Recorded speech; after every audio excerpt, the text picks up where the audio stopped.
This is Deepa Yadav. Welcome back to my YouTube channel. आज मैं आप लोगों के लिए लेके आई हूँ 8 जून के थर्ड शिफ्ट के सभी क्वेश्चंस जो आपके एमपी वन रक्षक के एग्जाम में पूछे गए हैं, जिससे आपको पता चल पाए कि किस टाइप के क्वेश्चन आपके एग्जाम में आ रहे हैं और क्या रहा पेपर का लेवल। तो वीडियो शुरू करने से पहले अगर आप मेरे चैनल पर नए हैं तो सब्सक्राइब कर लें और बेल आइकन को प्रेस कर दें, जिससे नोटिफिकेशन आप तक पहुंच जाए और आप डेली वीडियोस को देख पाएं। तो चलिए जानते हैं कि थर्ड शिफ्ट में किस टाइप के क्वेश्चंस पूछे गए हैं 8 जून के पेपर में। तो देखिएगा, जो फर्स्ट क्वेश्चन है वो नृत्य से पूछा गया है। नृत्य से काफी क्वेश्चंस बन रहे हैं इस हर शिफ्ट में, तो इसलिए आप पढ़ के जाइए। देखिएगा, कुचिपुड़ी जो नृत्य है किस राज्य से संबंधित है, तो ये आंध्र प्रदेश से संबंधित है। कुछ इंपॉर्टेंट पॉइंट्स भी देख लीजिए इसके बारे में। कुचिपुड़ी 8 प्रमुख भारतीय शास्त्रीय नृत्यों में से एक है। इसकी उत्पत्ति भारत के आंध्र प्रदेश राज्य के कुचिपुड़ी नामक गांव से हुई है। कुचिपुड़ी एक नृत्य नाटक प्रदर्शन है जिसकी जड़ें नाट्यशास्त्र के प्राचीन हिंदू संस्कृत पाठ में है। नेक्स्ट क्वेश्चन देखिए, केशवानंद भारती के किस संशोधन अधिनियम से संबंधित है, तो ये 42वें संशोधन अधिनियम से संबंधित है। कुछ इंपॉर्टेंट पॉइंट है इसके बारे में जान लीजिए कि इस मामले में सर्वोच्च न्यायालय ने अनुच्छेद 31C के दूसरे प्रावधान को इस आधार पर असंवैधानिक और अमान्य घोषित कर दिया कि न्यायिक समीक्षा संविधान की एक बुनियादी विशेषता है। इसके कारण 42वें संशोधन अधिनियम को लागू किया गया, जिसने अनुच्छेद 14, 19 और 21 द्वारा प्रदत्त FRS पर DPSP जो है को कानूनी जो है प्रधानता और सर्वोच्चता प्रदान की है। नीति निर्देशक तत्व जिसको बोलते हैं ना, DPSP उसको शॉर्ट फॉर्म में बोलते हैं। तो क्या है, केशवानंद जो भारती केस है वो किस संशोधन अधिनियम से संबंधित है, तो 42वें संशोधन अधिनियम से संबंधित है। नेक्स्ट क्वेश्चन देखिएगा कि भारतीय रिजर्व बैंक के पहले गवर्नर कौन थे, तो ये ओसबॉर्न स्मिथ थे। अगर मेरा पिछला जाएंगे आप एग्जाम एनालिसिस देखेंगे तो उसमें सारे मैंने क्वेश्चंस जो इंपॉर्टेंट पॉइंट मैंने बताए थे, तो देखिए ये क्वेश्चंस भी आपके आ गए हैं। ओसबॉर्न का पूछ गया ना, वर्तमान में कौन है, पहले कौन है, कब बने थे, ये सब आते हैं एग्जाम में। तो देखिए ओसबॉर्न स्मिथ हैं जो भारतीय रिजर्व बैंक के पहले गवर्नर थे।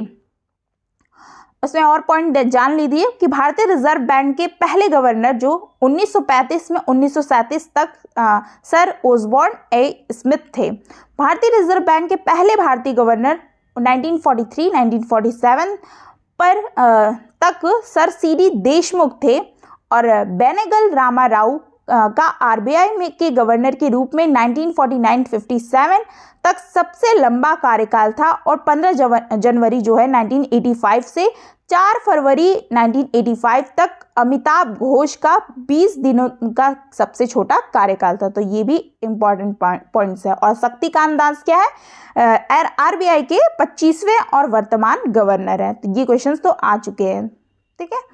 तो बहुत सारे क्वेश्चंस इस जो जितने भी हाईलाइटेड पॉइंट है उसमें से बन सकते हैं, इसलिए आप पढ़ के जाइए। नेक्स्ट क्वेश्चन देखिएगा कि भरतनाट्यम जिसका पुराना नाम सदीहरम या थेरट्टम है, किस से संबंधित है भरतनाट्यम, ठीक है, तो ये तमिलनाडु से है। तो इसके बारे में भी जान लीजिए कि भरतनाट्यम की जो उत्पत्ति है वो तमिलनाडु से हुई है। भरतनाट्यम सबसे पुराना भारतीय शास्त्रीय नृत्य है और इसकी उत्पत्ति भारत के तमिलनाडु राज्य में सैकड़ों साल पहले हुई थी और यह नृत्य रूप दक्षिण भारत के धार्मिक विषयों और आध्यात्मिक विचारों को व्यक्त करता है। प्राचीन तमिल महाकाव्य शिल्पतिकारम में भरतनाट्यम का वर्णन है। तो ये इंपॉर्टेंट पॉइंट है, आप पढ़ के जाइएगा, आपके एग्जाम के आने वाले पॉइंट ऑफ व्यू से इंपॉर्टेंट है, आ सकते हैं। जो सबसे पूर्वी देशांतर है वो 97 डिग्री 25 मिनट ईस्ट है, ठीक है। तो ये ज्योग्राफी का क्वेश्चन है, स्टैटिक जीके कह सकते हैं। तो ये देखिए कुछ पॉइंट्स है कि देशांतर की दृष्टि से भारत का सबसे पूर्वी राज्य अरुणाचल प्रदेश है। तो ऐसे क्वेश्चंस बन सकते हैं ना कि कौन सा मतलब देशांतर की दृष्टि से पूर्वी राज्य कौन सा है भारत का, तो अरुणाचल प्रदेश है। नेक्स्ट पॉइंट है कि भारत का सबसे पूर्वी जो देशांतर 97 डिग्री 25 मिनट ईस्ट है। भारत का सबसे पूर्वी बिंदु अरुणाचल प्रदेश के कीबिथु का छोटा शहर है, ये भी पूछ सकता है आपसे। देशांतर की दृष्टि से भारत का सबसे पश्चिमी राज्य गुजरात है। तो ये सारे इंपॉर्टेंट पॉइंट्स थे जो मैंने आपको बता दिए। नेक्स्ट क्वेश्चन देखिएगा कि मीनाक्षी मंदिर कहाँ स्थित है, तो ये भी तमिलनाडु में स्थित है। मीनाक्षी मंदिर एक प्राचीन हिंदू मंदिर है जो तमिलनाडु के मदुरै शहर में स्थित है और यह वगई नदी के दक्षिणी तट पर स्थित है और यह थिरुक्कोमुत्तम उदय अलुदैया नचियार मीनाक्षी पर्वत का रूप और उनके पति शिव के रूप सुंदरेश्वर को समर्पित है। ठीक है, तो मंदिरों से भी काफी क्वेश्चंस पूछे जा रहे हैं।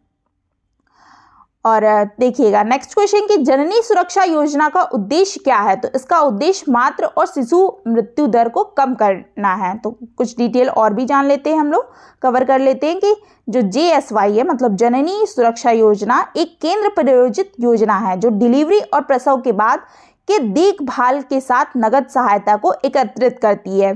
जननी सुरक्षा योजना JSY राष्ट्रीय स्वास्थ्य मिशन के तहत एक सुरक्षित मातृत्व हस्तक्षेप है और इसे गरीब गर्भवती महिलाओं के बीच संस्थागत प्रसव को बढ़ावा देकर के मातृ और नवजात मृत्यु दर को कम करने के उद्देश्य से लागू किया जा रहा है।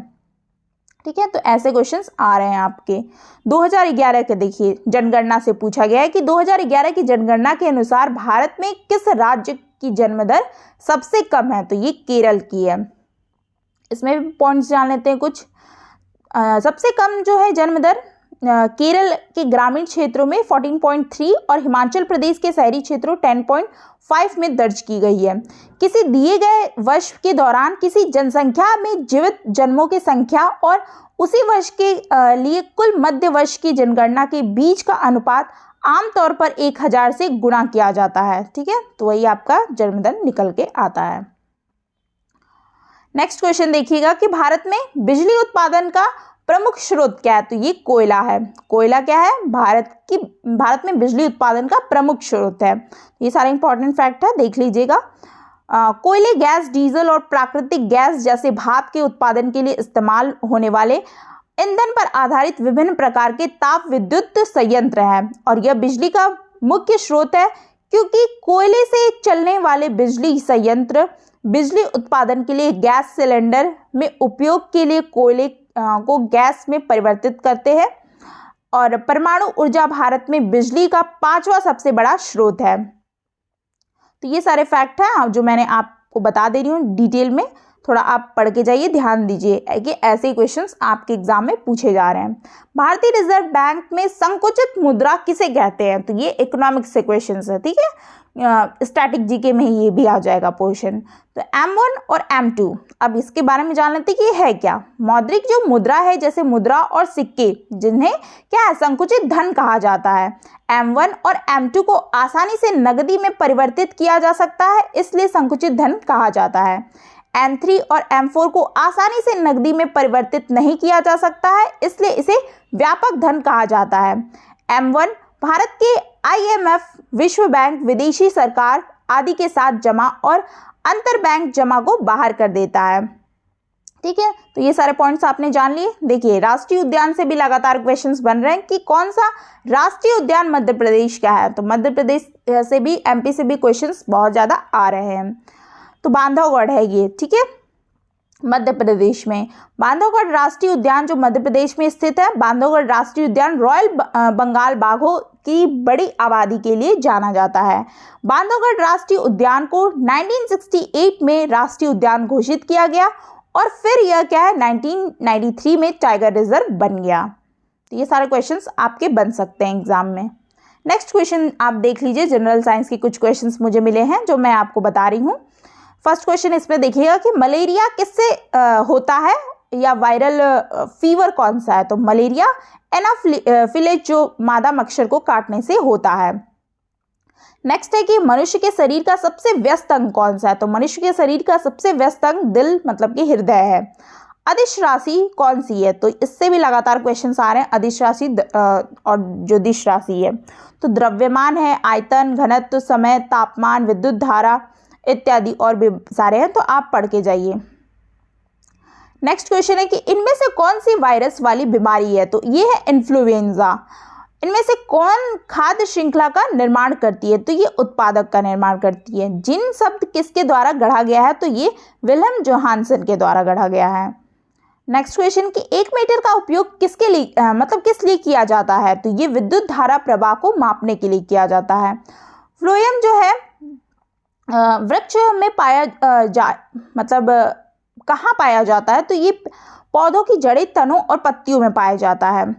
पारिस्थितिक जो है तंत्र के घटक है तो वो जैविक और अजैविक पदार्थ है। तो ये सारे क्वेश्चंस थे जो मैंने आपको बता दिए जो मुझे पता थे। अब मैं वो बताऊंगी जो जहाँ से टॉपिक आपके कवर हुए हैं, कहाँ से कौन से टॉपिक से क्वेश्चंस पूछे गए हैं। ठीक है, तो देखिएगा जो मैथ्स में है आपका सारे टॉपिक वही हैं, बस एक एक दो क्वेश्चन सारे बैलेंस्ड वे में ही वैसे ही आ रहे हैं, बस क्वेश्चंस जो है बदला हुआ है, थोड़ा सा कैलकुलेटिव आ जा रहे हैं मैथ्स में, तो इसलिए आप पढ़ के जाइए थोड़ा।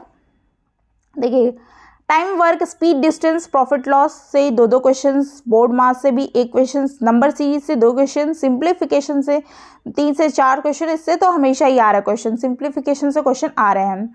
डिविजिबिलिटी, रेशियो प्रोपोर्शनल से क्वेश्चंस आ रहे हैं, परसेंटेज से भी क्वेश्चंस पूछे जा रहे हैं। ठीक है, तो ये सारे आपके कॉमन टॉपिक है, ये पढ़ के जाइए। हिंदी में विलोम शब्द, समास, शुद्ध शब्द, क्रिया विशेषण, मुहावरे, रस, अलंकार, बेसिक हिंदी सब यही सब आ रहे हैं।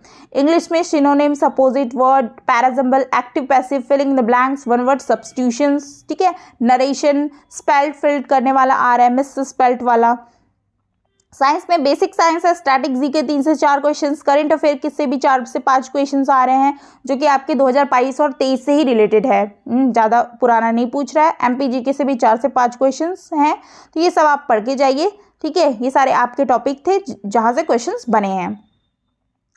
और जिनका अभी 20 तारीख तक एग्ज़ाम चलेगा ना आपका, तो जिनका अभी एग्ज़ाम अभी होने वाला, तो आप अपनी तैयारी को अच्छे से कर लीजिए। और जितना भी एग्ज़ाम एनालिसिस मैं करवाई हूँ, एक प्लेलिस्ट बनी हुई है, उसको ज़रूर जाके वहाँ पे देखें और मेरे चैनल पे।